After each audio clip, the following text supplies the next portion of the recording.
Hi foodies, ఈరోజు మన special snack ఏంటో తెలుసా? పొటాటో బజ్జీ అండి. దానికోసం ముందుగా బంగాళదుంపలు బాగా కడిగి ఉడకబెట్టి 2 విజిల్స్ రానిచ్చి పొట్టు తీసేయండి. పొట్టు తీసిన తర్వాత దాన్ని బాగా మ్యాష్ చేయండి. ఇందులో మనకి ఏంటంటే మైదాపిండి వేయం.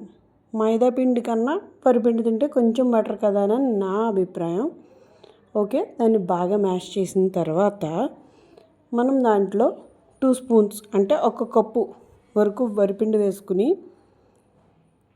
దాన్ని బాగా కలపండి. అందులో ఉప్పు, కారం, కొంచెం కరివేపాకు చిన్న ముక్కలుగా వేసానండి. ఎందుకంటే పిల్లలు కరివేపాకు ఎక్కువ తినరు కదా, వాళ్ళని తినిపించాలంటే ఏదో ఒకటి వేయాలి కదా. ఉప్పు చూసుకుని వేసుకోండి. తర్వాత దానిలో నేను కొంచెం మజ్జిగ వేసి కలిపానండి. అంటే వాటర్ వేసి కలుపుకునే బదులు మజ్జిగ వేసుకుంటే గుల్లగా ఉంటుంది. ఇవి స్ప్రింగ్ ఆనియన్స్, అంటే ఉల్లికోళ్ళు అంటాం కదా. సరదాగా వాటిని చిన్న ముక్కలు కట్ చేసి వేసాను. ఇవి కర్రీ వండుకుంటే చాలా బాగుంటాయి. సరదాగా వీటిలో మా పెరట్లో ఉల్లిపాయలు వేస్తే వచ్చాయి అన్నమాట. సో వాటిని ఇందులో వేసాను. టేస్ట్ బాగుంటుంది.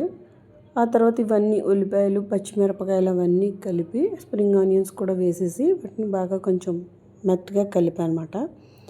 కలిపిన తర్వాత వాటిని కొంచెం స్ట్రక్చర్ కొంచెం గట్టిగానే ఉండాలి, లేకపోతే ఆయిల్ లాగేస్తాను అనమాట.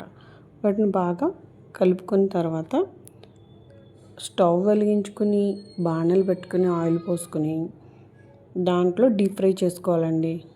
గోల్డెన్ బ్రౌన్ వచ్చే వరకు వేపుకోవాలి. వేపుకున్న తర్వాత వాటిని కొంచెం బాగా హైలో కాదు, సిమ్లో కాదు, మీడియంలో పెట్టండి. ఎందుకంటే మాడిపోతాయి కదా. సో వాటిని గోల్డెన్ బ్రౌన్ కలర్ వచ్చే వరకు ఉంచి ఆ తర్వాత తిరిగేసి ఆ తర్వాత మళ్ళీ రెండో వైపు కూడా కాలనివ్వండి. కానీ ఇవి లోపల సాఫ్ట్గా బయట క్రంచీగా చాలా బాగుంటాయండి. సాస్తో తింటే ఇంకా బాగుంటాయి.